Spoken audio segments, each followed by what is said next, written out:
অসাধারণ একটি মুভি যার গল্প আপনাকে চমকে দেবে। একটু ভালো করে দেখুন তো এই বাচ্চাটির কথা কি মনে পড়ে? হ্যাঁ, এটা বেবিজ ডে আউটের সেই ছোট্ট বাচ্চাটা। আপনার জন্ম যদি 1990 থেকে 2000 সালের মধ্যে হয়ে থাকে তাহলে এই সিনেমাটি আপনি দেখেননি এটা হতেই পারে না। আমাদের ছোটবেলায় এই সিনেমাটি দেখে যে কতই না হাসাহাসি আনন্দ করেছি সেটা বলে বোঝাতে পারবো না। চলুন তাহলে গল্পটি শুরু করা যাক। মুভিটির শুরুতে কটওয়েল ম্যানশন দেখানো হয়েছে। এখানে মিস্টার ও মিসেস কটওয়েলের 9 মাসের বাচ্চা বেনিংটন, যাকে সবাই ভালোবেসে বেবি বিং বলে ডাকে, সে তার আয়ার সাথে তার রুমে বসেছিল। আয়া তাকে তার পছন্দের বই পড়ে শোনাচ্ছে। বইটির নাম ছিল বেবিজ ডে আউট। বইটির মধ্যে একটি শিশুর কথা বলা হয়েছে যার নাম বেবি বু। সে তার আয়ার সাথে ঘুরতে বের হয়। তারা অনেক জায়গায় ঘোরাঘুরি করে। বেবি বিং এই বইটিকে খুব পছন্দ করত। সে এই বইটিকে বুবু বলে ডাকত। অন্যদিকে মিস্টার ও মিসেস কটওয়েল তার বাচ্চার ফটোশুট করার কথা ভাবে। মিসেস কটওয়েল কয়েকজন ফটোগ্রাফারকে ডাকে তার সন্তানের ফটো তোলার জন্য, যেন তাদের সন্তানের ছবি পত্রিকায় আসে এবং সবাই যেন জানতে পারে তাদের সন্তান কত কিউট। এখন সবাই তৈরি হয়ে ফটোগ্রাফারদের জন্য অপেক্ষা করতে থাকে, কিন্তু তারা এটা জানতো না যে 3 জন ফটোগ্রাফারের বদলে 3 জন কিডন্যাপার ফটোগ্রাফার সেজে আসবে। অ্যাডি, নবি, বিকো 3 জন চোর। তারা ফটোগ্রাফাররা আসার সময় তাদের কিডন্যাপ করে ফেলে এবং তাদের জায়গায় 3 জন চোর কটওয়েল ম্যানশনে চলে যায়। নবি বাড়ির মধ্যে থাকা দামি জিনিসটি চুরি করতে চায়, কিন্তু অ্যাডি তাকে তা করতে মানা করে। সে বলে, আমরা এখানে এসেছি বড় কিছু চুরি করার জন্য, যাতে আমরা বড়লোক হতে পারি। মিসেস কটওয়েল ও আয়া বেবি বিংকে নিয়ে আসে। অ্যাডি বলে, আমরা বেবি বিং এর সাথে একান্ত কিছু সময় কাটাতে চাই, যাতে তার সাথে আমরা ভালোভাবে মিশতে পারি, যেন তার ছবি সুন্দর আসে। অ্যাডি মিসেস কটওয়েলকে বলে, আপনার পোশাকটি সুন্দর দেখাচ্ছে না, আপনি এটি পরিবর্তন করে আসুন। আয়া তাদের ওই বইটি ধরিয়ে দেয় এবং বলে সে যখন কান্না করবে তাকে এই বইটি পড়ে শুনিয়ে দেবেন। তারা সবাই বেবি বিংকে 3 জন চোরের কাছে রেখে চলে যায়। চোরেরা এই সুযোগ পেয়ে বাচ্চাটিকে জানালা দিয়ে বের করে নিয়ে যায়। মিসেস কটওয়েল রেডি হয়ে আসলে দেখে সেখানে বেবি বিং ও ফটোগ্রাফার কেউই নেই। শুধু একটি কাগজ ছিল যেটাতে লেখা ছিল, আপনাদের বাচ্চা আমাদের কাছে, পুলিশকে কল করবেন না। তবুও তারা পুলিশকে তা জানিয়ে দেয়, কারণ বেবি বিং তাদের একমাত্র সন্তান ছিল এবং কিডন্যাপাররা কোনো হুমকিও দেয়নি। অন্যদিকে মিস্টার কটওয়েলকেও একটি কাগজ পাঠায় এবং বলে, তোমার বাচ্চা আমাদের কাছে, আজকে রাতে 50 লক্ষ টাকা বেলিং রোডে রেখে আসবে। পুলিশ কটওয়েল ম্যানশনে যায়, কিডন্যাপারদের হাতের ছাপ খুঁজতে থাকে। তখন মিসেস কটওয়েল আসে। সে বলে, আমি তাকে খুঁজতে যাব। পুলিশ বলে, আপনি কোথাও যাবেন না, আমাদের কাজ আমাদের করতে দিন। অন্যদিকে অ্যাডি, নবি বাচ্চাটিকে তাদের বাসায় নিয়ে যায়। তাদের বাসাটি ছিল একটি ঘড়ির টাওয়ারের উপরে। নবিকে বলে বাচ্চাটির কাপড় পরিবর্তন করে সাধারণ কাপড় পরিয়ে দিতে, যাতে কেউ সন্দেহ না করে এবং বুঝতে না পারে সে বড়লোকের ছেলে। অ্যাডি নবিকে বলে বাচ্চাটিকে ঘুম পাড়িয়ে দিতে, কিন্তু নবি নিজেই ঘুমিয়ে পড়ে। বাচ্চাটি বই খুলে দেখছিল। হঠাৎ সে দেখতে পায় তার জানালার পাশে একটি কবুতরকে। সে তার বইটিতেও এই কবুতরকে দেখতে পায়। সে কবুতরের পিছে পিছে যেতে থাকে। সে রুম থেকে বেরিয়ে সিঁড়ির মধ্যে চলে যায়। সে ছাদে চলে যায়। সে দেখতে পায় এডি ও বিকোকে। তার ঘাম এডির মাথায় পড়ে, কিন্তু এডি মনে করে বিকো তাকে থুতু মেরেছে, তাই এডি বিকোকে মারে। এডি উপরের দিকে তাকায়। সে দেখতে পায় বাচ্চাটি ছাদে। তারা সবাই চিন্তিত হয়ে তাকে ধরতে ছাদে চলে যায়। একটি কার্ড পড়েছিল যেটি দুটি বিল্ডিংকে যুক্ত করে আছে, যেটার মধ্যে একটা কবুতর বসেছিল। বাচ্চাটি কবুতর দেখে কাঠের উপর উঠে যায়। এডি তা দেখে তাকে ধরতে আসে, কিন্তু বাচ্চাটির ওজনের কারণে কাঠটি উপরে উঠে যায়। এডির মাথায় আঘাত লাগে। মজার বিষয় হলো বিকো এসে কাঠটি নিচে ফেলে দেয়। আসলে এডি সবকিছুতেই ঠিক ছিল, কিন্তু বিকো ও নবি একটু বোকা টাইপ ছিল। এখন যখন কাঠটি ছিল না, তাই তাকে ধরতে এক ছাদ থেকে অন্য ছাদে লাফ দিতে হবে। তারা লাফ দেয়। বিকো ও নবি পার হয়ে যায়, কিন্তু এডি নিচে পড়ে যায়। তারা এডির কাছে যায়। অন্যদিকে বাচ্চাটি একটি জানালার মাধ্যমে একটি মহিলার রুমে চলে যায়। মহিলাটি ঘুম থেকে উঠে দুয়ার খুলতে যায়, কিন্তু সে বাচ্চাটিকে দেখতে পায় না। দুয়ার খুলে যাওয়ায় বাচ্চাটি বের হয়ে আসে। সে লিফটে ঢুকে পড়ে এবং সে বিল্ডিং থেকে বের হয়ে আসে। বাচ্চাটি নবি বিকোর সামনে দিয়ে যায়, কিন্তু তারা তাকে দেখতে পায় না। বাচ্চাটি একটি নীল বাস দেখতে পায়। নীল বাসটি তার বইয়ের বাসটির মতো ছিল। সে ওই বাসের মধ্যে উঠে যায়। অ্যাডির জ্ঞান আসে। তখন তারা দেখতে পায় বাচ্চাটি বাসে করে চলে যাচ্ছে। তারা তাদের গাড়ি নিয়ে বাসটির পিছে যেতে থাকে। গাড়ির মধ্যে একজন মহিলা তার ব্যাগটি নিচে রাখলে বাচ্চাটি তার ব্যাগে ঢুকে যায় এবং মহিলাটি বাস থেকে নেমে চলে যেতে থাকে। নবী বাসের দরজা খুলে সবাইকে জিজ্ঞেস করতে থাকে, এখানে কি কোনো ছোট বাচ্চা ছিল?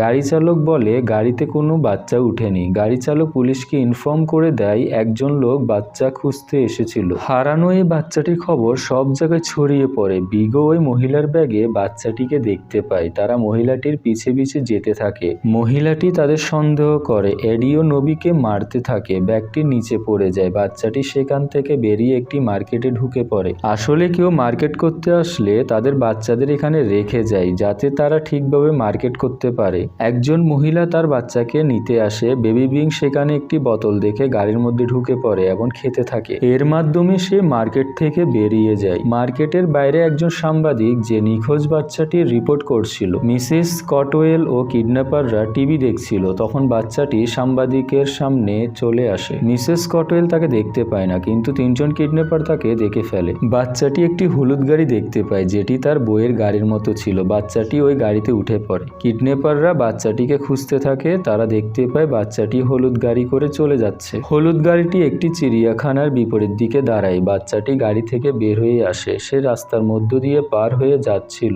আশ্চর্যের বিষয় হলো রাস্তাটির মধ্যে গাড়ি ফুল স্পিডে চলছিল এবং বাচ্চাটির উপর দিয়েও যাচ্ছিল, কিন্তু বাচ্চাটির কিছুই হলো না। সে রাস্তা পার হয়ে যায়, চিড়িয়াখানায় ঢুকে পড়ে। কিডন্যাপাররাও সেখানে চলে আসে, বাচ্চাকে খুঁজতে থাকে। তখন তারা দেখতে পায় বাচ্চাটির হাতের ছাপ। তারা তা ফলো করতে করতে চিড়িয়াখানায় চলে যায়। তারা তিনজন দেখতে পায় বাচ্চাটি একটি গরিলার সাথে বসে আছে। তারা এটা দেখে চিৎকার দিয়ে ওঠে।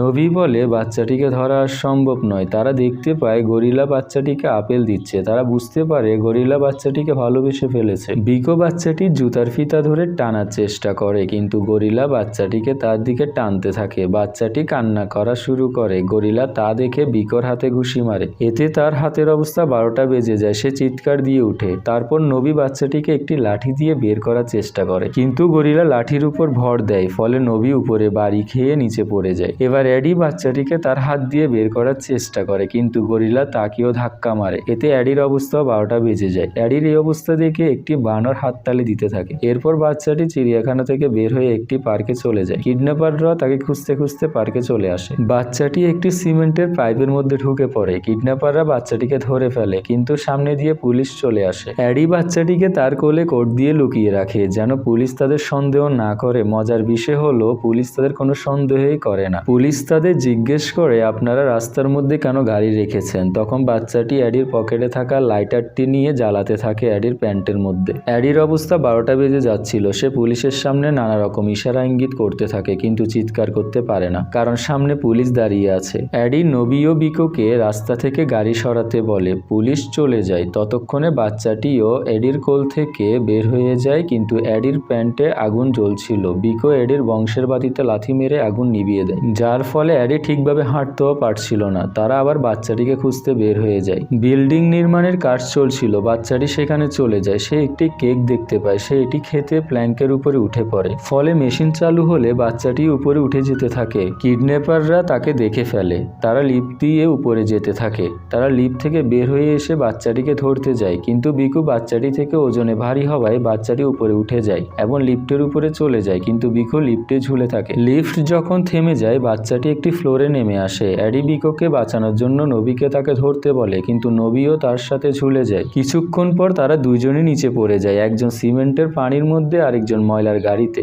এরপর এডি বাচ্চাটি পিছনে যেতে থাকে। এডি হঠাৎ পিছলিয়ে পড়ে যায়। হাতুড়ি এসে তার মাথায় পড়ে এবং রঙের মেশিন চালু হয়ে যায় এবং রং সব এডির মাথায় পড়তে থাকে। এডির রাগ বাড়তে থাকে। সে বলে, একটি বাচ্চা আমাদের সবার অবস্থা নাজেহাল করে দিল। এরপর বাচ্চাটি একটি ফ্লাঙ্কের মধ্যে দিয়ে নিচে চলে যায়। এডি একটি হুকের মধ্যে ঝুলে যায় নিচে যাওয়ার জন্য। নির্মাণ কাজের শ্রমিকদের সময় শেষ হয়ে যায়। তারা সবকিছু বন্ধ করে চলে যায়। এর ফলে এডি হুকের মধ্যে ঝুলে থাকে। বিকো ও নবী এডিকে সাহায্য করতে আসে। তারপর পুলিশ মিসেস কটওয়েলের বাড়িতে এসে তাদের রিপোর্ট দেয় যে আপনাদের বাচ্চাকে প্রথমে একটি বাসে, তারপর একটি গাড়িতে, একটি চিড়িয়াখানায় ও একটি পার্কে দেখা গিয়েছে। তখনই বাচ্চাটি রায়া বলে উঠে, তারপর কি তাকে বিল্ডিং নির্মাণের জায়গায় দেখা গিয়েছে? সবাই অবাক হয়ে তার দিকে চেয়ে থাকে এবং বলে, তুমি কিভাবে জানো? আয়াটি বলে, বাচ্চাটি ওই সব কিছুই করছে যা বইয়ে লেখা ছিল। এর মানে সে এখন বয়স্ক বাহিনীদের কাছে যাবে। তারপর তারা সবাই সেখানে যায়। তারা দেখতে পায় তাদের বাচ্চাটি সেখানে রয়েছে। তারা দেখে বয়স্ক বাহিনীরা তার জন্য গান গাচ্ছে। বাচ্চাটিকে তার পরিবার গাড়ি করে নিয়ে যাচ্ছে। ডাকছিল। বাচ্চাটি ক্লক টাওয়ার দেখে বুবু বলে ডাক দেয়। বাচ্চাটির আয়া বলে ও ওর বইটির কথা বলছে। মিসেস কটওয়েল বলে আমি তোমাকে